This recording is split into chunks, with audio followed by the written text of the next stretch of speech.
Assalamualaikum warahmatullahi wabarakatuh. Selamat pagi, adik-adik. Semoga di pembelajaran kali ini kita masih bersemangat dan masih termotivasi untuk menjadi seorang wirausaha. Yang mana kita dengan berwirausaha secara tidak langsung kita membantu pemerintah dalam menciptakan lapangan pekerjaan. Sebelum kita mulai pembelajaran kali ini, marilah kita berdoa menurut agama dan kepercayaan masing-masing. Berdoa dipersilahkan.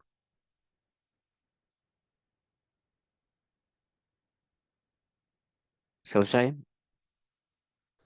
Baik adik-adik, pada materi kali ini saya akan menyampaikan mengenai pengertian, manfaat, fungsi, dan prinsip dalam berwirausaha.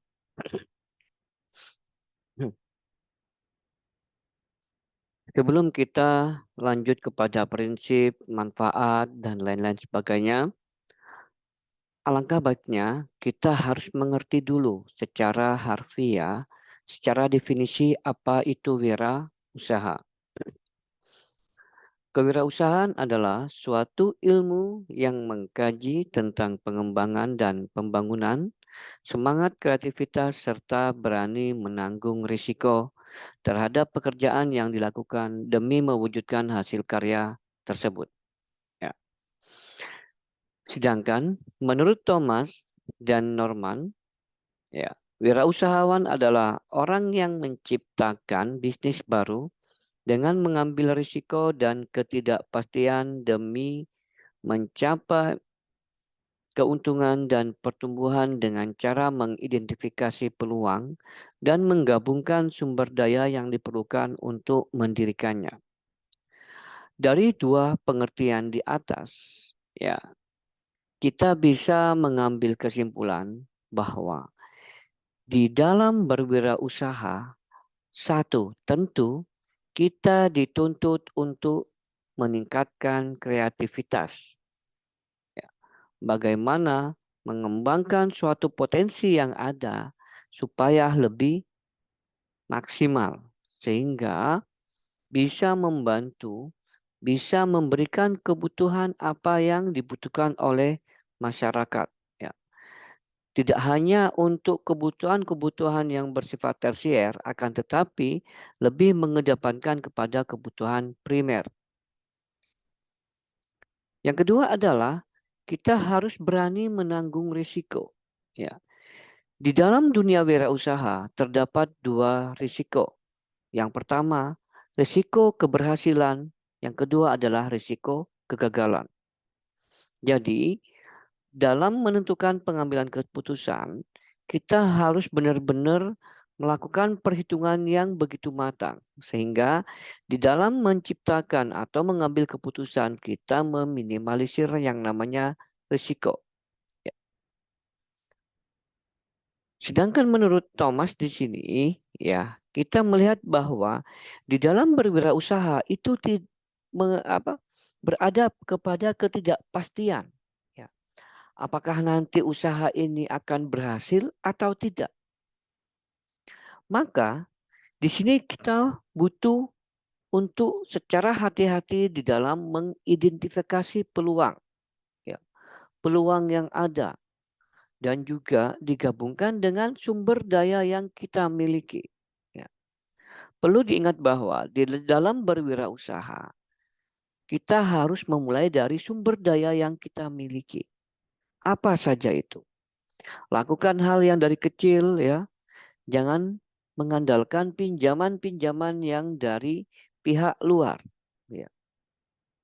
Perlu diketahui bahwa ketika nanti kalian di dalam berwirausaha dengan mengandalkan pinjaman dari pihak luar misalkan, ya, dari lembaga keuangan, tentu saja kalian akan dihantui dengan rasa kecemasan serta beban-beban yang akan harus ditanggung setiap bulannya. Dan perlu diingat bahwa di awal berwirausaha, tentu kita tidak boleh mengharapkan keuntungan yang secara maksimal. Karena apa? Di dalam membangun suatu bisnis, ya, di tahap awal tentu kita tidak bisa mengambil keuntungan yang maksimal. Karena apa? Karena kita belum bisa memprediksi seberapa banyak barang atau produk yang kita produksi itu akan terserap di pasaran. Sehingga di dalam berwirausaha tentu ada langkah-langkah yang harus kita tetapkan. Ya,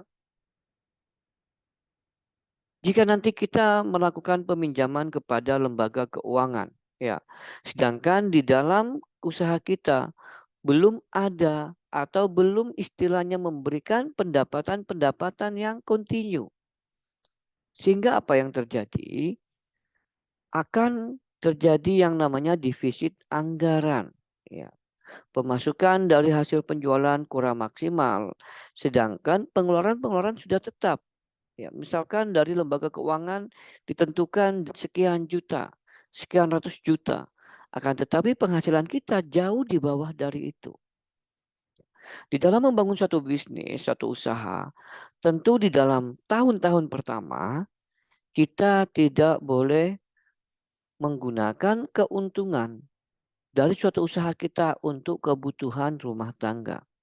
Akan tetapi untuk mengembangkan bisnis ke depannya, profit yang dihasilkan dari bisnis kita hendaknya diputar atau disirkelkan dengan usaha kita. Misalkan kalau kita usaha dengan membuka toko, maka keuntungan-keuntungan yang ada itu harus diinvestasikan lagi ke dalam barang-barang di toko. Ya.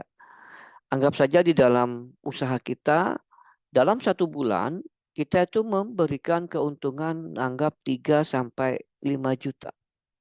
Ya. Di dalam itu, ya, 80% dari keuntungan kita adalah kita investasikan untuk penambahan produk-produk di toko. Kemana 20%-nya? Ke 20%-nya adalah ke saving, ya, untuk digunakan sebagai dana darurat. Jadi dalam awal-awal bulan, ya, 1 sampai 12 bulan, di profit kita jangan sekali digunakan untuk kebutuhan rumah tangga. Makanya di awal tadi saya mengatakan, di dalam berusaha jangan sekali-sekali mengandalkan dari pinjaman lembaga keuangan. Ya. Tentu kalian akan terbebani di situ. Ya. Next.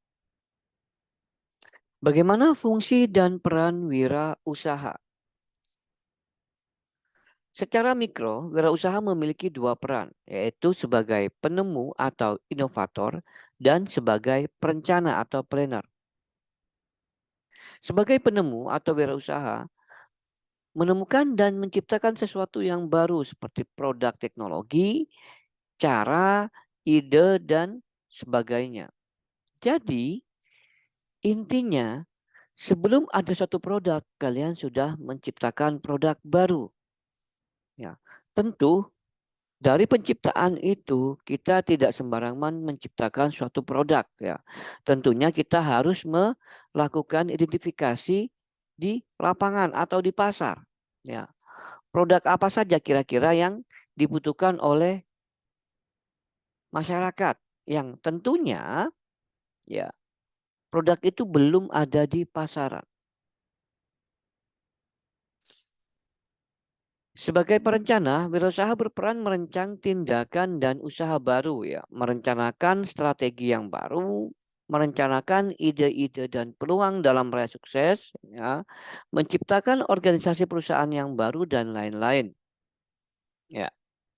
Maka di sini, ya, sebagai seorang perencana, tentunya di dalam berwirausaha itu melibatkan manajemen, manajemen wirausaha. Mulai dari tahap persiapan, perencanaan, pengembangan, kemudian promosi, dan lain-lain sebagainya. Tentu ini tidak sembarangan orang bisa mengerjakan. butuh ketekunan, butuh keuletan, dan butuh motivasi yang sangat besar. Ya. Secara makro, peran wirausaha adalah menciptakan kemakmuran, ya, pemerataan, kekayaan, dan kesempatan kerja yang berfungsi sebagai mesin pertumbuhan perekonomian suatu negara. Kalau jadi secara mikro terdapat dua, yaitu inovator dan perencana, tetapi secara makro, peran wirausaha adalah menciptakan kemakmuran, pemerataan, kekayaan, kesempatan kerja yang berfungsi sebagai mesin pertumbuhan. Artinya secara makro ini secara luas, ya. Kita juga tadi sempat saya singgung di awal adalah membantu pemerintah dalam menciptakan lapangan kerja, ya. Intinya dalam berwirausaha adalah kita tidak mencari kerja, tetapi bagaimana kita menciptakan lapangan pekerjaan sehingga menimbulkan kemakmuran, ya, dan pemerataan kekayaan. Nah, di dalam berwirausaha tentu kita mempunyai tujuan dan manfaat. Ya, apa saja tujuan dari kewirausahaan? Ya, yang pertama di sini adalah wirausaha dapat meningkatkan jumlah wirausaha yang berkualitas. Kenapa dalam berwirausaha dapat meningkatkan wirausaha yang berkualitas? Karena apa? Di dalam berwirausaha tentunya nanti terdapat banyak kompetitor, ya, yang mereka saling bersaing, yang mereka saling memperbaiki kinerja wirausahanya, ya, memberikan effort-effort yang besar, memberikan ide-ide cemerlang, sehingga di situ maka terjadi yang namanya seleksi alam, ya, yang berkualitas yang akan bertahan dan terus tumbuh, ya. Sehingga di dalam berwirausaha kita dituntut untuk yang namanya selalu motivasi dan inovasi, ya. Inovasi, bagaimana mengembangkan produk. Saya kasih contoh misalkan, ya. Sempat di beberapa pertemuan yang lalu saya memberikan suatu ilustrasi, ya, tentang bagaimana suatu usaha tentu memiliki pengembangan atau inovasi-inovasi, ya. Contohnya dalam bidang elektronik, ya, dalam bidang komputer. Sebelum adanya Pentium, ya, ada yang namanya Celeron, ya. Dikembangkan lagi Pentium 1, Pentium 2, Pentium 3, Pentium 4. Semua itu dikembangkan sesuai dengan tuntutan dari pasar. Ya. Semakin ke depan tuntutan konsumen itu semakin kompleks. Sehingga kita juga secara langsung atau tidak langsung dituntut untuk meningkatkan performa dari usaha kita. Ya. Yang kedua, mewujudkan kemampuan dan kemantapan para wirausaha untuk menghasilkan kemajuan dan kesejahteraan masyarakat. Ya, masih ada relasinya dengan poin yang pertama. Ketika nanti adanya suatu usaha berkembang, cabangnya di mana-mana, nah, sehingga apa di situ? Sehingga akan menimbulkan yang namanya pemerataan kesejahteraan, ya, menghasilkan kemajuan yang signifikan, ya, sehingga bukan hanya secara pribadi diuntungkan adanya usaha, tetapi juga lingkungan masyarakat juga merasakan manfaatnya. Yang ketiga, membudayakan semangat, sikap, perilaku, dan kemampuan kewirausahaan di kalangan masyarakat yang mampu, andal, dan unggul di sini. Tentunya di dalam berwirausaha, tentu kita harus memiliki komitmen yang tinggi, ya, harus ulet, teliti, ya, istiqomah. Sehingga hal-hal yang seperti itu kita wajib dibudayakan di dalam usaha. Terutama ketika usaha kita itu sudah memiliki yang namanya karyawan. Tentu kita harus membudayakan sikap, perilaku, dan kemampuan. Ya, supaya apa? Supaya kita bisa mengembangkan dari produk kita. Kemudian yang keempat adalah menumbuh kembangkan kesadaran dan orientasi kewirausahaan yang tangguh dan kuat terhadap masyarakat. Dengan adanya wirausaha, tentu masyarakat langsung mereka akan juga melihat dan berorientasi kepada usaha kita. Oh, ternyata untuk memulai sebuah bisnis usaha membutuhkan yang namanya effort yang besar, membutuhkan yang namanya ini dan itu dan sebagainya. Untuk manfaat berkewirausahaan adalah memberikan bantuan kepada orang lain dan pembangunan sosial sesuai dengan kemampuannya. Jelas di sini ketika nanti kita punya usaha, tentu secara langsung kita akan membantu orang lain. Karena apa? Orang lain akan bekerja pada kita sehingga mereka bisa memberikan atau memenuhi kebutuhan keluarganya. Kemudian yang kedua adalah menambah daya tampung tenaga kerja.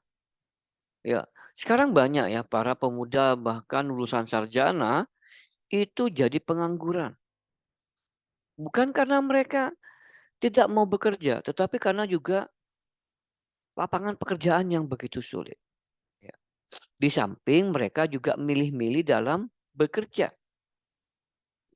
Maka dengan adanya wirausaha, tentu akan nanti menampung tenaga kerja dan mengurangi pengangguran. Kemudian yang ketiga, memberikan contoh bagaimana harus bekerja keras, tekun, tetapi tidak melupakan perintah agama. Kemudian yang keempat adalah menjadi contoh bagi anggota masyarakat sebagai pribadi yang unggul dan patut diteladani. Ya, kadang di dalam suatu masyarakat itu terjadi stigma yang sangat mendalam. Ketika seseorang memulai usaha, mereka mencemooh, ya, mereka mengkerdilkan motivasi ide dari usaha tersebut. Akan tetapi, jika usaha tersebut sudah berhasil, maka masyarakat selalu mengagung-agungkan. Ya. Intinya, masyarakat itu ya memang sudah karakter dari orang Indonesia itu selalu mencemooh, tidak punya ide, ya. Dan dia mengabaikan yang namanya sebuah proses. Itu fakta di lapangan. Kemudian yang kelima adalah sebagai generator pembangunan lingkungan pribadi, distribusi pemeliharaan lingkungan dan kesejahteraan. Yang keenam, berusaha mendidik para karyawan menjadi orang yang mandiri, disiplin, tekun, dan jujur dalam menjalani pekerjaan. Yang ketujuh, berusaha mendidik masyarakat agar secara efisien, tidak berfoya-foya, dan tidak boros. Ya. Jadi di dalam berwirausaha, kita juga tentu nanti punya yang namanya manajemen keuangan. Ya, supaya apa? Supaya tidak bocor, supaya modalnya tidak habis, ya, dan lain-lain sebagainya. Apa sih sebenarnya sasaran dan asas dari kewirausahaan? Ya. Untuk sasaran kewirausahaan di sini adalah siapa saja para generasi muda pada umumnya, ya. Bisa anak-anak sekolah, anak-anak putus sekolah, dan para calon wirausaha. Ya. Kita tahu bahwa sekarang angka tidak sekolahnya masyarakat sekarang cukup tinggi, ya. Terbukti ketika saya kemarin melakukan yang namanya KKN, ya, di Pantura. Di situ banyak angka putus sekolahnya tinggi. Sehingga mereka pada bingung mau ngapain. Mau usaha tidak punya modal, mau usaha tidak punya kreativitas, tidak punya ide, tidak punya kemampuan, tidak punya skill, dan lain-lain sebagainya. Maka untuk mengatasinya itu adalah salah satunya dengan cara membidik atau mendidik mereka menjadi seorang wirausaha. Kemudian yang kedua adalah para pelaku ekonomi yang terdiri atas para pengusaha kecil dan korporasi. Tentu para UKM-UKM yang sekarang ini sudah menjamur di mana-mana, tentu di situ harus dijadikan sasaran sebagai seorang wirausaha.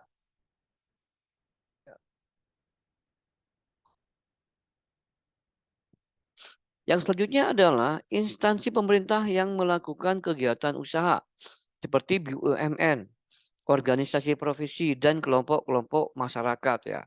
Inilah sasaran dari kewirausahaan.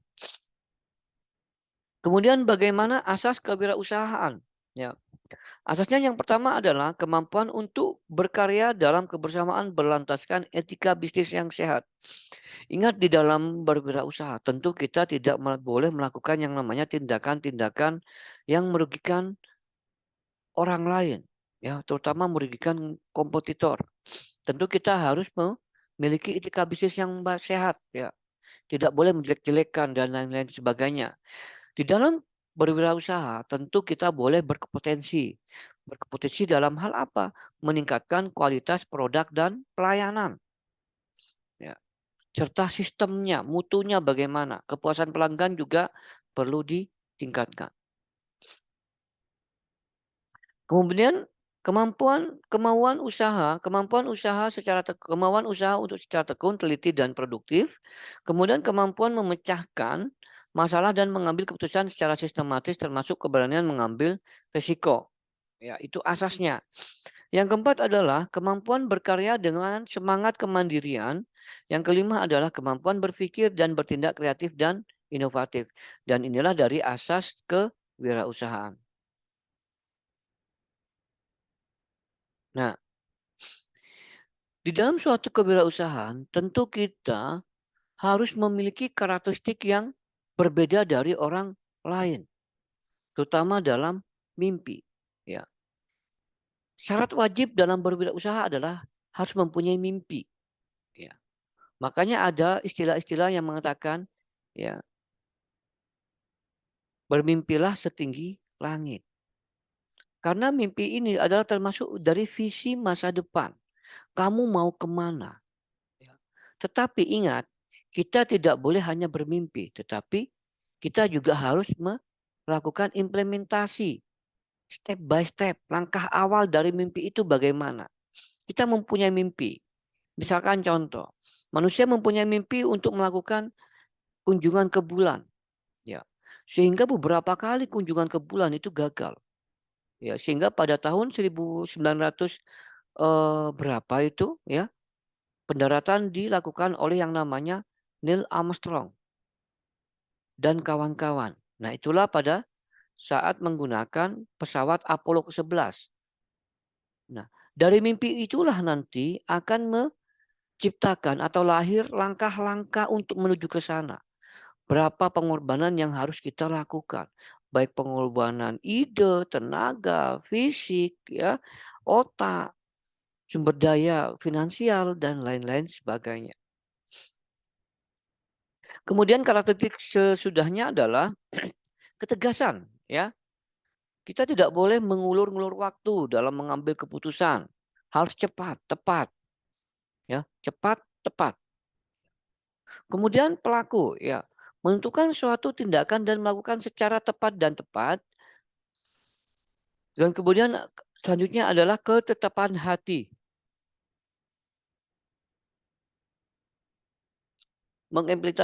Mengimplementasikan usaha dengan komitmen total, tidak menyerah saat mengalami kesulitan. Ya.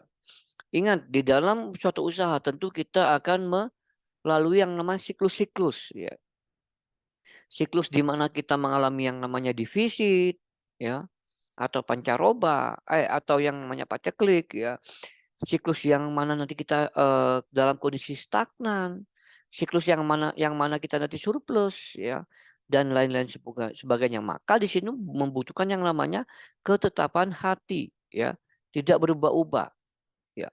Kemudian yang kelima adalah berdedikasi, ya, memiliki dedikasi total terhadap usahanya, harus all out, tidak setengah-setengah, ya. Sekali sekali nyemplung, ya, harus nyemplung, tidak boleh setengah-setengah. Sekali maju ya tetap maju, tidak boleh mundur lagi. Kemudian yang selanjutnya adalah keenam, ya, harus ada kesetiaan, mencintai usaha mereka sehingga efektif dalam menjual produk, ya. Jangan sampai kita, ya, mempunyai suatu usaha, kita menjelek-jelekan usaha kita sendiri, itu tidak baik, ya. Menjelek-jelekan usaha kita sendiri sama dengan membunuh usaha kita sendiri, ya. Kemudian terperinci, bersifat kritis dan melakukan perincian dalam berbagai hal yang menyangkut usahanya, ya. Kemudian nasib, ya, bertanggung jawab atas dirinya dan tidak tergantung kepada orang lain. Ingat, di dalam berwirausaha kalian berdiri di kaki sendiri, bukan di orang lain.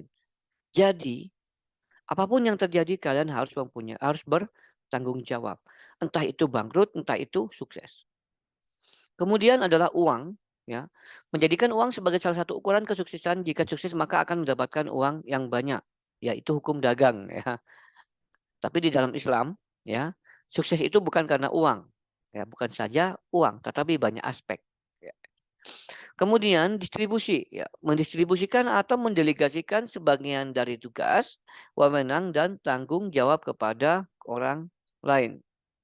Ya, tentu di sini nanti membutuhkan yang namanya ilmu manajemen dan organisasi. Bagaimana nanti kita memaksimalkan peran dari karyawan kita. Ya.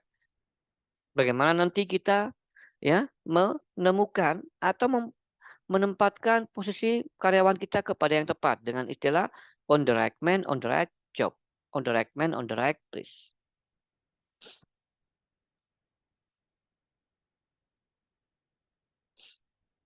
Nah,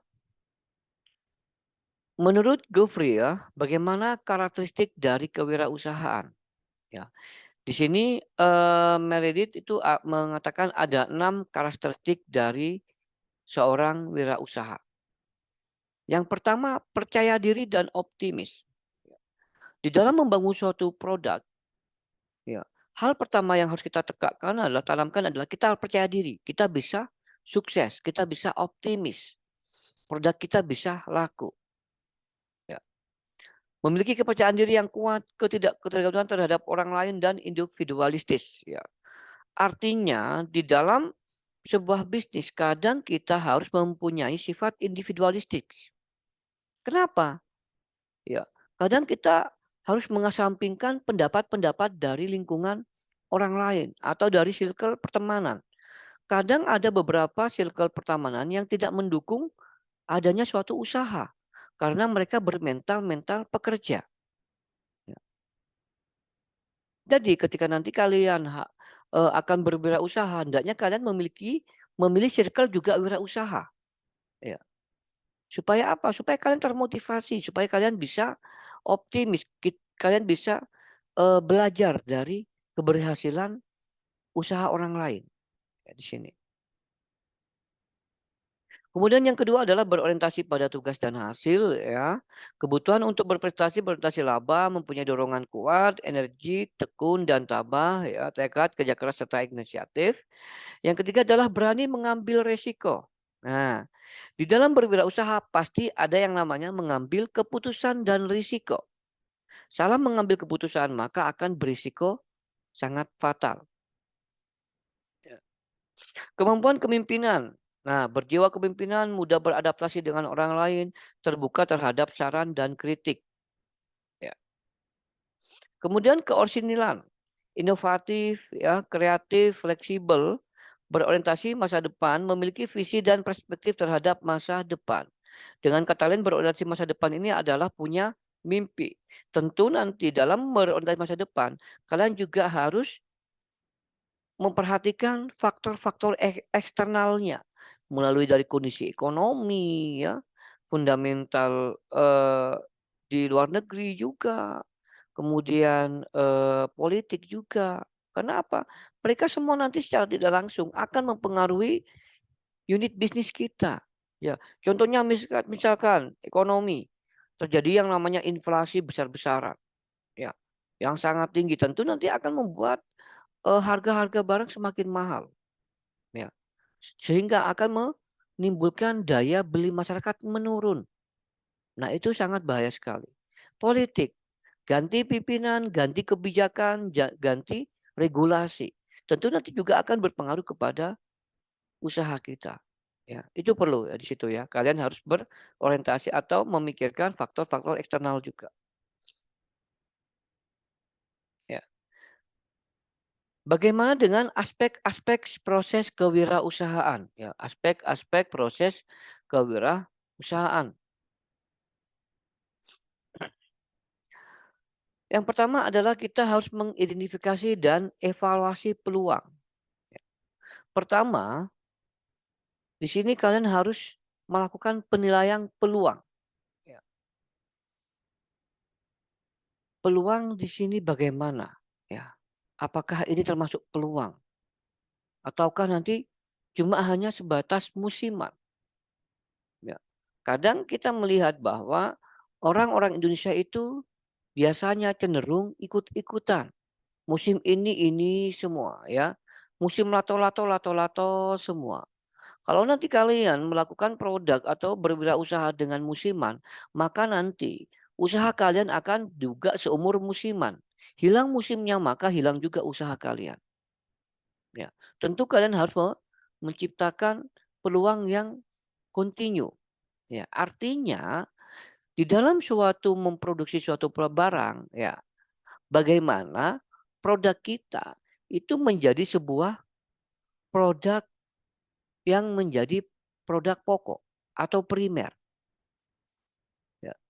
Coba kita nanti melihat ya, bagaimana suatu perusahaan, suatu produk, ya, anggap saja misalkan mie instan. Ya. Bagaimana mie instan, awal-awal adanya mie instan itu masyarakat cuek. Nah, tetapi kita lihat bagaimana ya, sebuah perusahaan mie instan itu secara tidak langsung menjadikan barang yang tidak atau barang komplementer menjadi barang primer. Ya. Sedikit demi sedikit mereka itu mie instan itu akan menggeser paradigma dari masyarakat. Kalau dulu masyarakat mengatakan bahwa makanan pokok adalah nasi, lauk, pauk dan sebagainya, sekarang ya sudah agak sedikit tergeser, ada yang mengatakan saya makan mie instan saja. Ya, tentu itu adalah peluang dan itu bagus, perlu ditiru ya. Kemudian penciptaan dan jarak peluang. Nah, tadi saya sudah sampaikan ya. Penciptaan produk jarak peluang. Jangan sampai kalian berwirausaha karena musiman. Ya, itu nanti kalian tidak akan berumur panjang. Nilai peluang yang real dan diketahui, kemudian risiko dan pengembalian dari peluang. Nah, bagaimana nanti ketika nanti kalian melakukan identifikasi peluang, penilaian, nah nanti juga kalian akan mempertimbangkan bagaimana risiko, besaran risiko. Apakah risiko ini akan memiliki risiko besar? Ya. Seberapa besar sih risikonya? Tentu nanti ini akan membutuhkan yang namanya ilmu manajemen risiko. Ya. Bagaimana nanti risiko ini ketika nanti kalian menghadap risiko, apakah risiko ini tergantung dari pengolahannya. Apakah risiko itu kita terima, apakah risiko itu kita tolak, apakah risiko itu kita sharingkan atau transferkan atau kita melakukan namanya mitigasi. Kemudian peluang versus keterampilan dan personal ya. Tentu kalau kita nanti ada peluang, nah di situ membutuhkan yang namanya keterampilan di dalam melakukan atau di dalam memanfaatkan peluang. Terus yang kedua selanjutnya adalah lingkungan persaingan. Ya. Lihat ke kanan kiri kita, lihat kompetitor kita, bagaimana mereka melakukan pengembangan bisnis. Ya. Ada yang memberikan pelayanan, ada yang memberikan misalkan dengan sedikit buy one get one, buy one get two, atau promo-promo yang lain. Itu juga salah satu strategi yang dilakukan oleh para kompetitor. Ya. Di dalam pengembangan dan rencana bisnis tentu kita harus memberikan deskripsi bisnis kita ya. Bisnis kita arahnya kemana ya.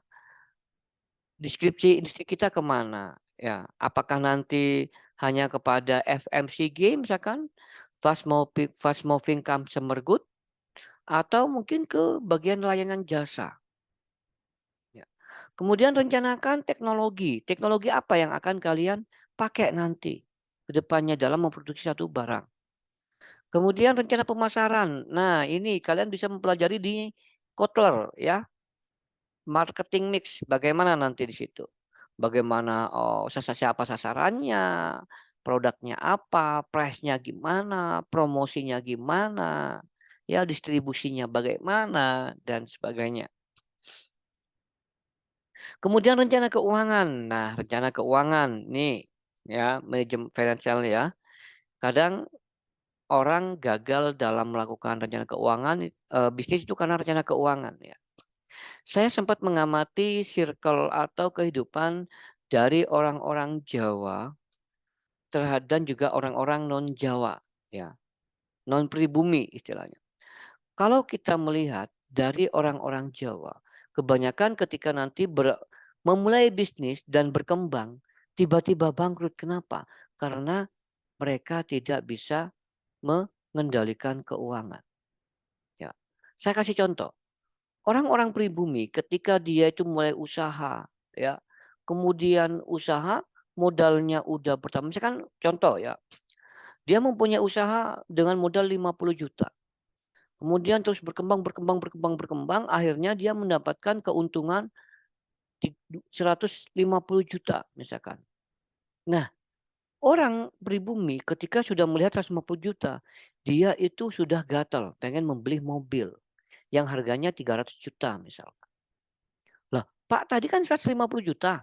50 juta ada di produk misalkan, 150-nya ada uang cash misalkan. Kok dia berani? Ya itulah orang Indonesia. Dia mengandalkan bahwa ketika bisnisnya udah berjalan sekitar 1 tahun 2 tahun ke depan berjalan, dia beranggapan akan berjalan terus, sehingga mereka berani melakukan pinjaman ke lembaga keuangan dengan mengandalkan hasil dari pendapatan per bulan bisnisnya. Ingat, bisnis itu penuh ketidakpastian. Maka jangan sesekali. Kalau nanti kalian misalkan pengen membeli mobil, dipastikan dulu keuangan kalian itu harus 3 kali lipat dari harga mobil. Ya. Contoh misalkan, kalian punya keuntungan 150 juta. Kalau kalian mau beli mobil, belilah mobil yang harga 50 juta. Kenapa? 100 jutanya untuk dijadikan sebagai dana darurat. Ya, ketika nanti kalian musim paceklik untuk kebutuhan keluarga dan lain-lain sebagainya. Ya, paham ya sini ya. Kemudian rencana produksi, kemudian rencana organisasi, ya mau bikin apa, misalkan siapa direkturnya, manajernya, supervisornya dan lain sebagainya. Kemudian rencana operasi, ya dan lain-lain. Ya. Kemudian kebutuhan sumber daya, ya menentukan sumber daya yang dibutuhkan. Misalkan dalam usaha kalian membutuhkan berapa tenaga, ya jangan sampai terjadi overload dari tenaga. Pekerjaannya hanya ini tetapi tenaganya banyak. Itu jangan. Itu nanti akan membebani keuangan. Kemudian menentukan sumber daya yang ada. Ketika nanti kalian sudah mempunyai sumber daya, maksimalkan sumber daya yang ada. Jangan mencari, maksimalkan dulu. Ya. Kemudian mengidentifikasi kesenjangan sumber daya dengan pemasok yang tersedia. Kemudian mengembangkan akses terhadap sumber daya yang dibutuhkan. Ya. Kemudian pengolahan perusahaan ya, mengembangkan gaya manajemen ya, memahami variabel kunci utama sukses, mengidentifikasi masalah dan potensi masalah di sini termasuk dalam nanti manajemen risiko juga, menerapkan sistem kendali dan mengembangkan strategi pertumbuhan. Nah, inilah aspek-aspek dari proses kewirausahaan. Nah, menurut Suryana ada 3 tahap dalam proses pertumbuhan wirausaha ya pada usaha kecil. Ya. Yang pertama tahap imitasi dan duplikasi ya. Kadang orang ya memulai usaha karena mereka itu tidak punya ide, mereka itu melakukan imitasi, meniru dari produk orang lain misalkan. Ya. Kemudian tahap duplikasi dan pengembangan ya. Setelah diduplikasi maka adalah dikembangkan ya. Istilahnya ada ATM, amati, tiru dan modifikasi, dikembangkan. Ya. Kita tahu misalkan dari usaha-usaha minuman ya. Bermula dari teh misalkan, ya teh. Kemudian dikembangkan, dikasih topping ya atau istilahnya dikasih susu ya dengan nama lain misalkan teh tarik. Ya, misalkan susu dikasih kopi, kopi susu dan lain sebagainya. Tentunya di dalam melakukan usaha kita tidak boleh itu stagnan dalam produk itu, harus ada pengembangan-pengembangan. Contohnya HP. HP dulu ada HP dengan tipe monoponik ya, poliponik ya, kemudian QWERTY. Nah, sekarang Android ya. Ya, bahkan ATM sekarang ya. iPhone. Nah, itu tentu dari proses pengembangan ya. Kemudian tahap menciptakan sendiri barang dan jasa yang baru yang berbeda. Tentunya setelah nanti ketika sudah kita bisa mampu ya menciptakan produk sendiri, maka kita bisa mengembangkannya ya. Tentunya di dalam sebuah bisnis, agar bisnis kalian mempunyai ciri khas, hendaklah menciptakan produk sendiri. Kemudian faktor-faktor penyebab keberhasilan dan kegagalan wirausaha. Ya. Pertama, komitmen. Nah, kalau kita tidak punya komitmen, ya, maka dipastikan produk usaha kita gagal. Contoh, ya, kalian mau usaha membuka toko misalkan, atau toko makanan, atau toko 9 bahan pokok sembako. Nah, kalau kalian bukanya sehari ini buka, besok enggak, buka lagi besok enggak, jamnya kadang tidak tidak apa namanya, tidak komitmen ya, kadang pagi, siang, sore, tentu nanti pelanggan-pelanggan yang sudah percaya kepada kita, maka mereka akan beralih kepada orang lain, ya. Kemudian bergerak maju untuk mencapai tujuan. Nah, kalau kita mau berwirausaha, ya, jangan sesekali malas untuk maju. Terus berpikir, terus membaca, terus berinovasi supaya maju. Kemudian peluang dan orientasi pada tujuan. Lihat peluangnya, bagaimana peluang kita.